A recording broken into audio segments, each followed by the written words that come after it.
ఈ వీడియో చూస్తున్న వారికి నమస్తే అండి. మన ఛానల్లో ఇన్ఫర్మేషన్ జెన్యూన్గా ఉంటుంది, సో ప్లీజ్ సబ్స్క్రైబ్. ఈరోజు సమాచారం తెలుసుకుందాం. పంచాయతీరాజ్ గ్రామీణాభివృద్ధిలో బదిలీల ప్రక్రియకు కసరత్తు ప్రారంభమైంది. ఇటీవల కేబినెట్ సమావేశంలో ఈ శాఖలో పాక్షికంగానైనా బదిలీలు చేపట్టాలని సీఎం చంద్రబాబు గారు నిర్ణయించినట్టు సమాచారం. ఈ శాఖకు సంబంధించి DWMA, PD, ZP, CEO, DPO తదితర ఉద్యోగుల బదిలీలు కోరుతూ ఉప ముఖ్యమంత్రి పవన్ కళ్యాణ్ గారుకు సిఫార్సు లేఖలు అందాయి. అయితే బదిలీల విషయంలో స్పష్టత లేకపోవడంతో ఉద్యోగుల్లో సందేహాలు నెలకొన్నాయి. ఈ నేపథ్యంలో తాజాగా పంచాయతీరాజ్ గ్రామీణాభివృద్ధి శాఖ డైరెక్టర్ కృష్ణతేజ బదిలీలకు సంబంధించి వివరాలు సిద్ధంగా ఉంచాలని అధికారులకు సూచించడంతో ఈ ప్రక్రియకు శ్రీకారం చుట్టినట్టు భావిస్తున్నారు. మరోవైపు కాంట్రాక్ట్ అవుట్సోర్సింగ్ సిబ్బంది బదిలీలకు కూడా రంగం సిద్ధమైనట్టు తెలుస్తోంది. కాగా 5 ఏళ్లు ఒకే చోట పనిచేసిన సిబ్బందికి తొలుత బదిలీలకు అవకాశం ఉండనుందని సమాచారం.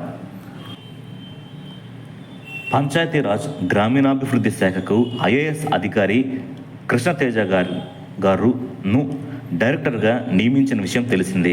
ఈ శాఖకు కమిషనర్గా కూడా ఆయనే బాధ్యతలు నిర్వహిస్తారని ప్రభుత్వం నోటిఫికేషన్ జారీ చేసింది.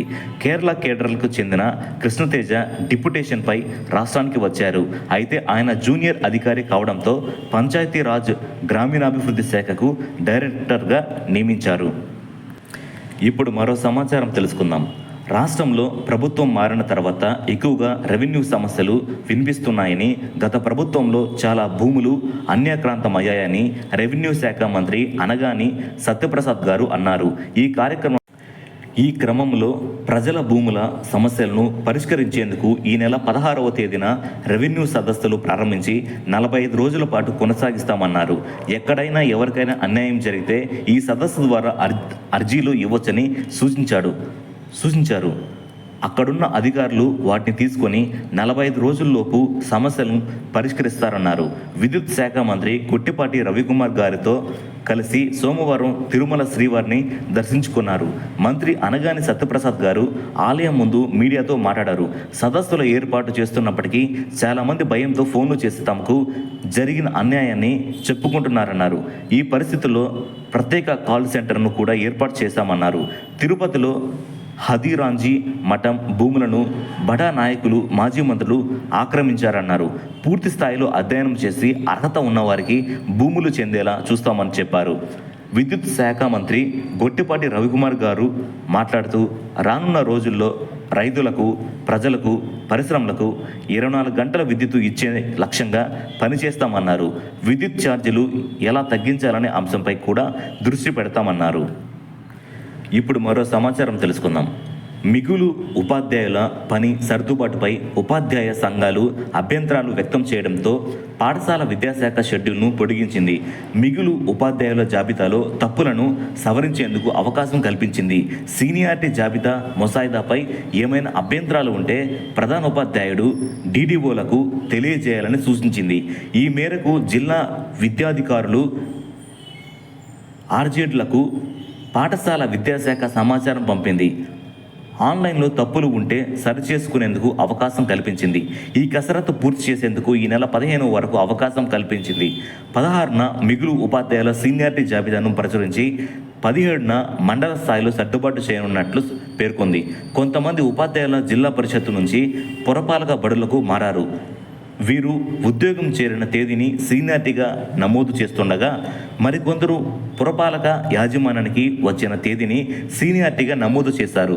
స్టడీ లీవ్లో ఉన్నవారు సైతం పనిచేస్తున్నట్టు చూపి అక్కడ మిగులు ఉపాధ్యాయులను చూపారు. వాస్తవంగా ఆ టీచర్ సెలవుల్లో ఉన్నారు. ఇలాంటి తప్పిదాలు చోటు చేసుకున్నట్లు ఉపాధ్యాయుల నుంచి ఫిర్యాదులు వెల్లువెత్తుతున్నాయి. విద్యార్థులు, ఉపాధ్యాయుల నిష్పత్తి ఆధారంగా పాఠశాల విద్యాశాఖ చేపట్టిన పని సర్దుబాటును బహిష్కరిస్తున్నట్లు ఏపీ ఉపాధ్యాయ సంఘాల సమైక్య ప్రకటించింది. ఉపాధ్యాయ సంఘాలతో భౌతిక సమావేశం నిర్వహించి అసంబద్ధతను తొలగించాలని సూచించింది.